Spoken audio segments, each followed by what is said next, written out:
नमस्कार, आप देख रहे हैं मुसाफिर ऑन बोर्ड। हमारे साथ हैं एमपीएल के चेयरमैन लॉरेंस एंटोनी जी और हमने इनसे चर्चा की एमपीएल सीजन 4 के संबंध में। निश्चित रूप से कल एमपीएल का ग्रैंड फाइनल मैच होना है, फाइनल मुकाबला होना है, बड़ा मुकाबला होना है। हमारे साथ एमपीएल के चेयरमैन महोदय उपस्थित हैं। आइए उनसे जानते हैं कि मुकाबले को लेकर क्या तैयारियाँ हैं, ग्राउंड कहाँ पे होगा, किस प्रकार का मैच होगा, रेफरी कौन होगा, एम्पायर कौन होंगे और चीफ गेस्ट कौन होंगे। सारे संबंधों पर हमारे साथ लॉरेंस एंटोनी जी हैं, आप सबको जानकारी देंगे।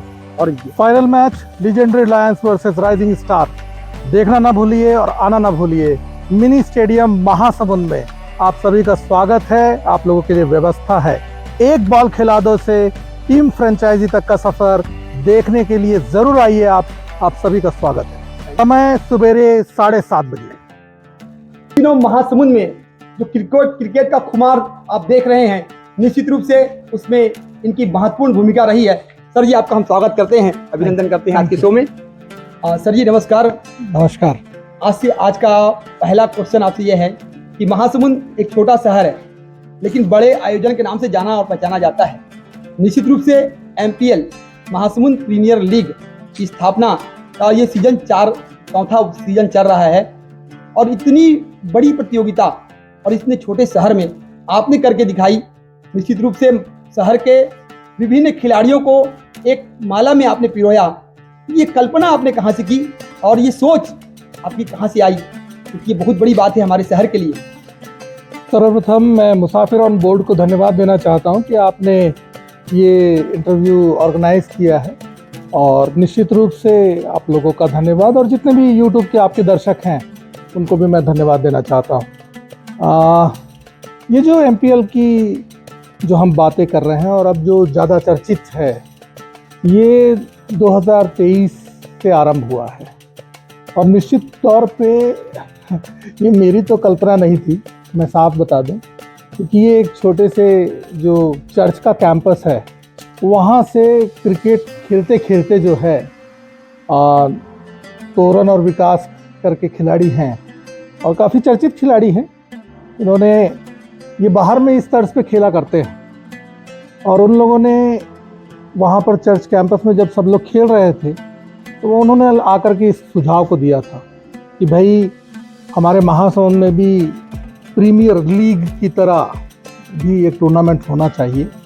तो उन लोगों ने सुझाव को रखा और जो भी वहाँ पर खेलते थे, जैसे कि मैं अगर नाम लूँ तो जिनस John, Sebastian Jacob, Jabir Khan, है ना, मिथुन जगत, आशीष कुमार, सुशील रणवीर, ये कुछ लोग हैं जिन्होंने इस चीज़ को अपनाया और वो भी एग्री किए कि भाई होना चाहिए, ये लीग तो बड़ा अच्छा है। और अगर जिस तरीके से ऑक्शंस वहाँ पे उन लोगों ने देखा था, उस चीज़ का भी आइडिया उन्होंने दिया। तो इसी तरीके से ये चीज़ें वहाँ से शुरुआत हुई थी और ये मैं अगर ठीक से याद कर पा रहा हूँ तो 2023 के मार्च महीने की बात है, शुरुआती मार्च महीने की बात है।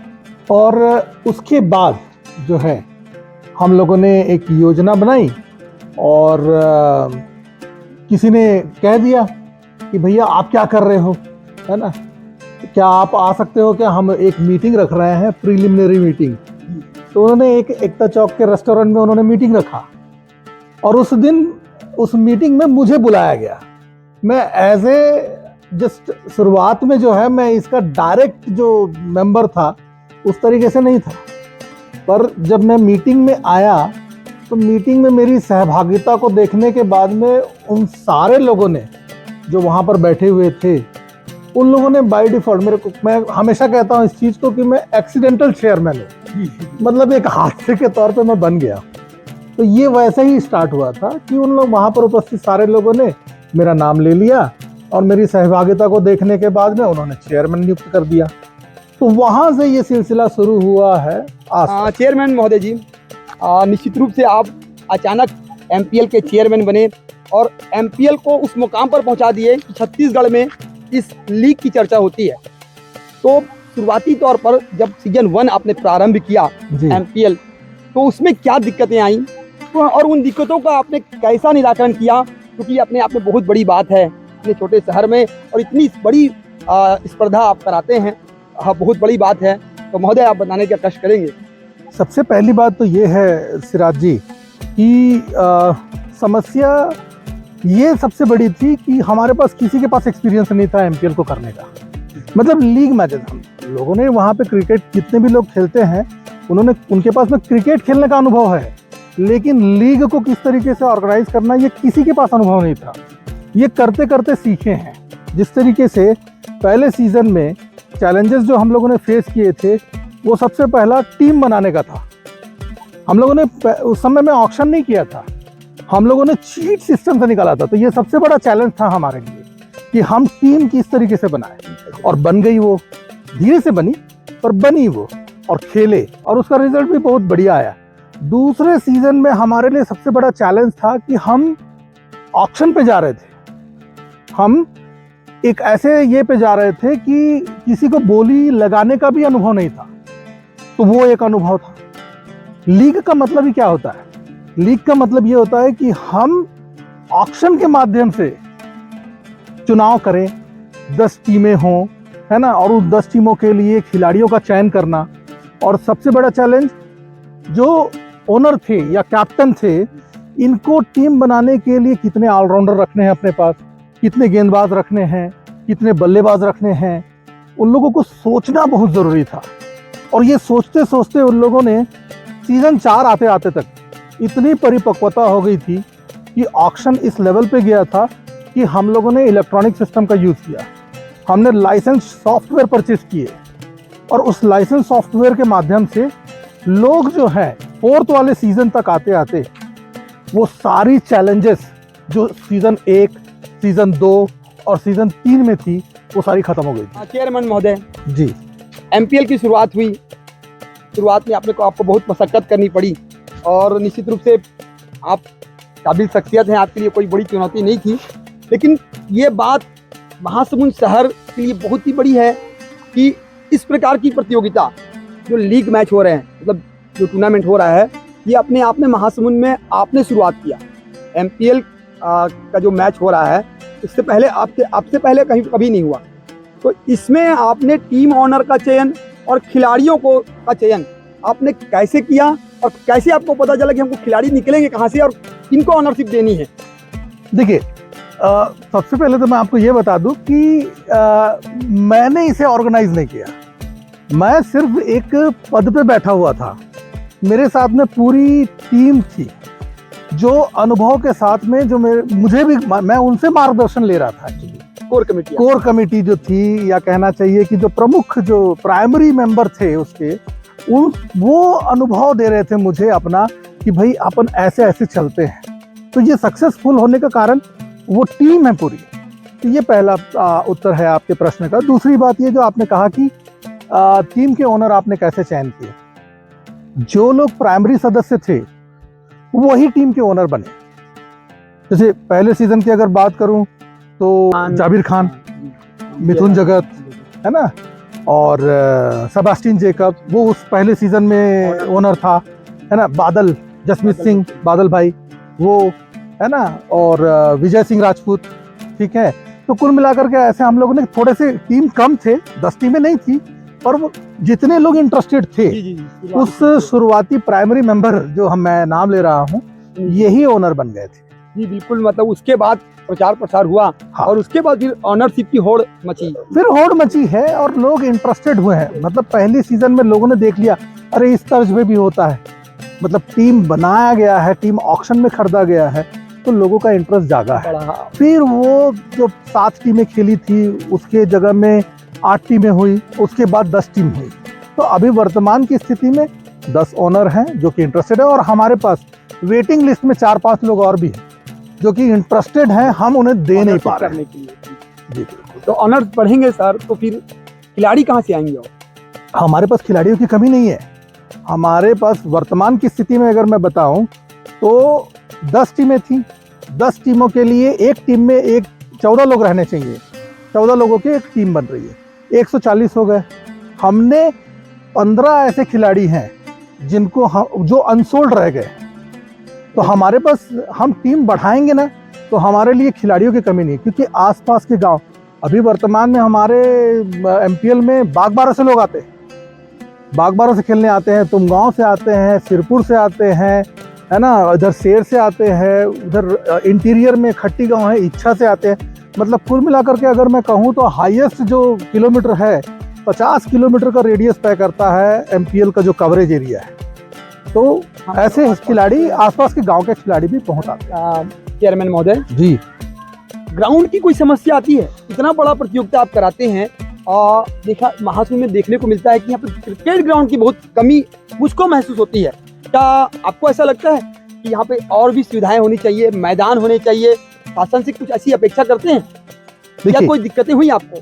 निश्चित रूप से हमें तो ग्राउंड की आवश्यकता है, क्योंकि हमारे पास मात्र एक ही ग्राउंड है। अगर शहर के बीचों बीच अगर देखा जाए तो मिनी स्टेडियम के छोड़ हमारे पास और दूसरा कोई ग्राउंड नहीं है। तो इस वजह से कई सारे कार्यक्रम जो इस एमपीएल के दौरान आते हैं, हम लोगों को उससे बहुत मतलब समस्याएं होती हैं, क्योंकि हमारा जो खेल है सुबह का है और अगर उस ग्राउंड में कोई इवेंट हो गया, जैसे कि अब मैं अपना अनुभव शेयर करता हूँ, राज्य उत्सव हो गया या कुछ प्रकार का अलग एक फंक्शन हो गया, सरकारी कार्य में जो भी फंक्शंस होते हैं वो होते हैं, तो वहाँ पे टेंट लगते हैं। तो वो चैलेंज है, क्योंकि टेंट लगेंगे तो हमारे पास खेलने के लिए जगह नहीं है, तो हमारे लिए होते हैं। इस वजह से भी हमारा जो एमपीएल का जो सीज़न है इस सीज़न 4 का, वो काफ़ी लंबा गया है। और प्रायः देखा गया कि हर बड़ा आयोजन उसी ग्राउंड में होता है, उसी ग्राउंड में चाहे वो होता है। खेल कूद हो या राज्योत्सव हो बिल्कुल या बिल्कुल, गणतंत्र दिवस का मुख्य कार्यक्रम हो, निश्चित रूप से सारे कार्यक्रम वहीं होते हैं। बिल्कुल तो पृथक से ग्राउंड होना चाहिए। होना चाहिए, पर समस्या ये भी है ना, हमारे पास जमीन भी तो नहीं है, लैंड अपन कहाँ है। अब शहर के इर्द गिर्द भी अगर आप देखोगे ना तो हमारे पास जमीनें बची नहीं है। वो सब या तो घरें बन गई हैं वहाँ पर, या किसी और चीज़ के उपयोग के लिए हो रहा है, या कोई सांस्कृतिक भवन बन गया है, या गार्डन में तब्दील हो गए हैं, तो वो भी एक जरूरी चीज़ है। तो इसलिए एडजस्ट करना पड़ता है। तो ग्राउंड निश्चित रूप से एक चैलेंज है। एमपीएल जो है सही मायने में क्रिकेट की वो प्रतिभाओं को बाहर निकालने का काम कर रहा है। मुझे ऐसा लगता है कि जो एक विभाग को करना चाहिए, उससे कहीं बढ़ चढ़कर आप उसमें आपका जो संगठन है, आपका जो एमपीएल लीग है, जो आपकी कोर कमेटी है, वो बहुत अच्छा काम कर रही है और लगातार बच्चों को, नौजवानों को खेल में व्यस्त रख के उनको विभिन्न अन्य गतिविधियों से उनको पृथक करके रखी हुई है और उनका जो उनमें खेल में उनमें रुझान पैदा करने का काम कर रही है। तो क्या आपने एज ए चेयरमैन होने के नाते क्या शासन स्तर पर ये पहल की कि हमारे पास ग्राउंड की कमी है और ग्राउंड का प्रबंध होना चाहिए? ग्राउंड लैंड तो जरूरी नहीं है कि महासमुंद में मिले, आसपास 2-3-4 किलोमीटर के गांव में भी मिल सकता है। और एमपीएल तो बड़ा टूर्नामेंट है, 2 किलोमीटर बाहर भी अगर उसका आयोजन हो तो वहाँ पर भी लोग आएंगे, खेलने आएंगे और देखने आएंगे, ऐसी कोई दिक्कतें नहीं होंगी। क्या आपके द्वारा कोई ऐसा प्रयास किया गया है? देखिए, 1-2 लोगों से मेरी बात ज़रूर हुई थी, जैसे कि डिस्ट्रिक्ट स्पोर्ट्स ऑफिसर हैं, उनसे मेरी बात हुई थी कि कुछ तरीके से इस तरीके का अलॉटमेंट हो सकता है क्या। उन्होंने ज़रूर कहा है, बट वो सारी चीज़ें वो कितना मतलब प्रैक्टिकल है वो देख पाना अभी तो मुझे दूर दूर तक दिखाई नहीं दे रहा है। लेकिन हमारी तरफ से जो है पहल, वो निश्चित रूप से हम पहले भी किए हैं और करते रहेंगे। मतलब पत्राचार भी चल रहा है। बिल्कुल बिल्कुल, और अपना मांग पत्र भी आप लोग लगातार कर ही रहे हैं। क्योंकि एक ही मैदान है, अगर हम दूसरे मैदान का विकल्प नहीं रखेंगे ना तो हमारे लिए क्या होता है मालूम है, टूर्नामेंट बहुत डिले होता है। एमपीएल जो है वो लीग मैचेस का है, तो लीग मैचेस में ऐसे हैं कि ज्यादा होते हैं, लंबे समय तक चलता है और हर दिन जो है हम 1 से 2 ही मैच करा सकते हैं, उससे ज्यादा पॉसिबल नहीं है। तो इस वजह से भी हम लोगों को मैदान की जरूरत तो है निश्चित रूप से, और हम प्रयास करते रहेंगे, शासन से जरूर बात करेंगे इस संदर्भ में। ऑन बोर्ड में हमारे साथ हैं एमपीएल के चेयरमैन लॉरेंस एंथोनी जी। आप हाई कोर्ट के अधिवक्ता हैं और हम इस वक्त हैं महासमुंद के संजय कानन में, जो अपने आप में बहुत पुराना उद्यान है। अब यहाँ पे देख सकते हैं, आज फिलहाल तो यहाँ पर ताले लगे हैं, हड़ताल चल रही है और हमारे साथ चर्चा कर रहे हैं चेयरमैन लॉरेंस एंथोनी जी। इनसे हमारा अगला प्रश्न है, एमपीएल शहरी प्रतिभाओं को बाहर निकालने के लिए बहुत अच्छा काम कर रहा है, तो चेयरमैन महोदय, क्या आपके दिमाग में कुछ ऐसा चल रहा है कि हमको गांव की प्रतिभाओं को भी बाहर निकालना चाहिए और एमपीएल को ग्रामीण क्षेत्रों में इसका विस्तार करना चाहिए। इसी प्रकार की लीग, क्योंकि ग्रामीण अंचलों में इस प्रकार का लीग टूर्नामेंट नहीं होता, तो वहां पर भी क्या आपकी कोर कमेटी, एमपीएल परिवार क्या ऐसी कोई योजना बना रहा है कि ग्रामीण अंचलों की छुपी हुई प्रतिभाओं को अवसर प्रदान करने? निश्चित रूप से सिराज जी, एक्चुअली मैं आपको बता दूं कि जो हमारे 140 खिलाड़ी हैं उसमें से लगभग 40% खिलाड़ी जो हैं वो गांव से आ रहे हैं। देखिए मैं आपको बताता हूँ, छोटा सा उदाहरण देता हूँ। हमारे पास में 3 ग्रामीण टीम है। जब प्रॉपरली ग्रामीण टीम मैं आपको बताता हूँ, जहाँ जिसके ओनर जो हैं वो ग्राम से हैं। जैसे कि खरोरा हमारे पास में खरोरा गांव है, 2 टीम है खरोरा से। मचेवा से 1 टीम है, जुड़वा 11, gold star Kharora, RJ star, तो ये गांव से हैं। तो मैं इसीलिए 40% क्यों कह पा रहा हूं, 10 टीमों में अगर 7 ओनर वो शहरी हैं तो 3 ओनर जो है ना गांव से हैं। और इसी कारण से गांव के जो लोग हैं वो भी एमपीएल को जान पा रहे हैं, पहचान बिल्कुल मिल रही है। क्यों मिल रही है? और दूसरा एक बात मैं बताता हूँ, इन ग्रामीण वाले जो क्या कहना चाहिए टीमें जो हैं, इनके लिए स्पॉन्सर जो है ना वो ग्राम के सरपंच हैं और भी कोई जो ग्रामीण व्यक्ति हैं वो हैं। इवन आरजे स्टार एक बड़ा एग्जाम्पल है, जिसने शहर के स्पॉन्सर ले लिए हैं, स्पॉन्सरशिप उन्होंने ले ली है। मतलब गांव की टीम है लेकिन शहर के लोग उसको स्पॉन्सर कर रहे हैं। तो ऐसे उदाहरण हैं हमारे पास। तो ये जो पहल है ये खाली शहरी युवाओं के लिए नहीं है, हो गई है, मतलब अब तो वो हो गई है, वो पहुंच गई है। क्योंकि मैं क्यों कह पा रहा हूँ इस चीज को कि हमारे एमपीएल में 7 टीमें शहर के ओनर है, 3 टीमें ग्रामीण ओनर है, तो वैसे ही बन जाते हैं। तो पहल जो है आरंभ हो चुकी है, शुरुआत हो चुकी है। मेरा प्रश्न ये था चेयरमैन महोदय, क्या पर्टिकुलर ग्रामीण बेल्ट को लेकर एमपीएल कुछ योजना बना रहा है? बिल्कुल कर सकते हैं, और हम लोग उस योजना के तहत भी हैं। क्योंकि जब हम बड़े स्तर पे बात किए थे, हमने शासन से जब बातें की स्वीप के दौरान, हमारे कलेक्टर साहब थे, तो उनसे जब चर्चाएं हो रही थी तो उन्होंने भी ये चीज़ कहा था कि ग्रामीण अंचल के लोगों को किस तरीके से अपन इन्वॉल्व कर सकते हैं ताकि कुछ फंडिंग जो है वो गवर्नमेंट के द्वारा भी हो सके। तो हमारी जो इनिशिएटिव है वर्तमान में ऑन पेपर है, बट इनिशिएटिव जो है वो फील्ड लेवल पे फिलहाल अभी नहीं है, लेकिन हम करेंगे उस चीज़ को। हमारे पास योजना है उसके लिए, और आगे निश्चित रूप से आने वाले दिनों में ग्रामीण लेवल पे एमपीएल ऑर्गेनाइज हो ताकि शहर के लोग जा सके वहाँ। वो गांव में ऑर्गेनाइज होगा और शहर के लोग जा सके। उससे 2 चीज़ें बड़ी आसानी से समाप्त हो जाएंगी। पहली चीज़, मैदान की समस्या खत्म हो जाएगी। बहुत बढ़िया। तो ये हमारे नज़र में है कि मैदान की समस्या अगर खत्म करनी है, मजा भी आएगा कि अलग अलग गांव में मैच खेलने के लिए लोगों को मिलेगा। तो हम ऐसा उसमें एक हमारा एक आइडिया भी ये है कि जैसे कि खरोरा ग्राम है, जैसे कि लभरा है, जैसे कि मोंगरा है ना, इधर पतरापाली हो गया, उमरदा हो गया, यहाँ के अगर लोग आ रहे हैं तो हम क्या करेंगे, एमपीएल को बांट देंगे। मतलब जैसे कि मैच में से बड़े मैच में जैसे अलग अलग जैसे 2 मैच होता है, हम अभी 2 मैच करते हैं, तो हम क्या करेंगे, 10 मैच जो है गांव में होंगे, गांव में दे देंगे, अलग अलग गांव को दे देंगे। तो उससे क्या होगा कि मैचेस जो हैं जल्दी खत्म होंगे, और दूसरा चीज गांव स्तर पे एमपीएल को कराने का लीडरशिप पैदा हो जाएगा।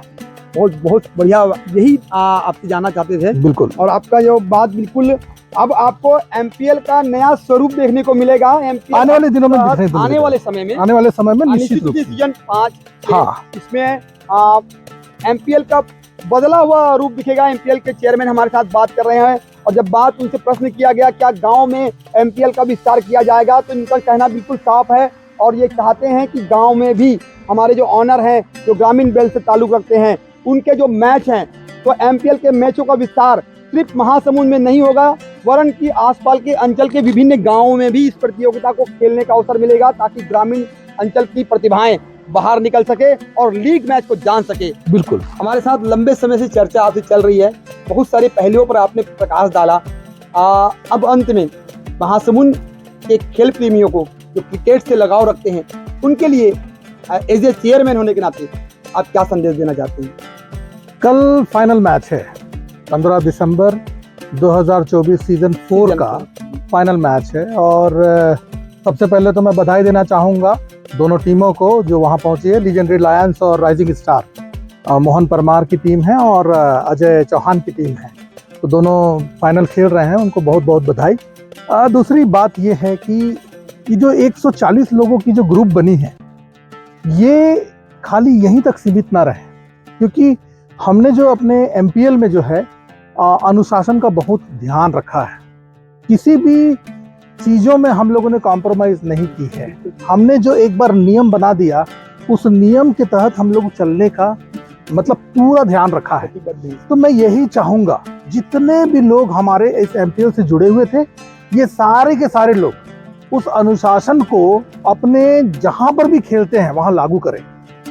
क्योंकि हमें समय, रिपोर्टिंग एक सबसे बड़ा एग्जाम्पल है। रिपोर्टिंग टाइम अगर हमने फिक्स कर दिया तो रिपोर्टिंग टाइम से पहले पहुंचना ही है। तो इन सारी चीज़ों, ये जो छोटी छोटी चीज़ें हैं ना, ये बहुत ही काम आती हैं। सीखना ज़रूरी है, जीवन में भी काम आती है। हाँ, जीवन में भी काम आती है, लेकिन सीख करके उसे बाकी लोगों में बांटना, उस चीज़ को, वो कठिन काम है। तो बरकरार रखने के लिए, वो खेल हो चाहे कुछ भी हो, वो सारी की सारी चीज़ें जीवन में काम आती हैं। तो अनुशासन में रहें, अनुशासित रहें। जितना मेहनत करेंगे आप, उतना आपके लिए बेहतर होगा, उतना अच्छा खेल पाएंगे। जिस तरीके से दोनों टीमें खेली हैं, वो बेहतर प्रदर्शन करके खेली है, तो निश्चित रूप से ये आगे बढ़ता जाएगा और एमपीएल का सफर जो है वो जारी रहेगा। तो मैं यही संदेश देना चाहता हूँ। धन्यवाद सर, आपने अपना बहुत कीमती वक्त हमें दिया।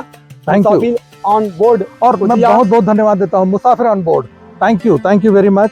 आपके जितने भी व्यूवर्स हैं, मैं आपको बोलना चाहूँगा कि आप देखिए, लाइक कीजिए, सब्सक्राइब कीजिए, और आने वाले दिनों में और भी आपके पास में हम इस तरीके से आते रहेंगे। एमपीएल परिवार की तरफ से आप सबों को शुभकामनाएं। बहुत बहुत धन्यवाद।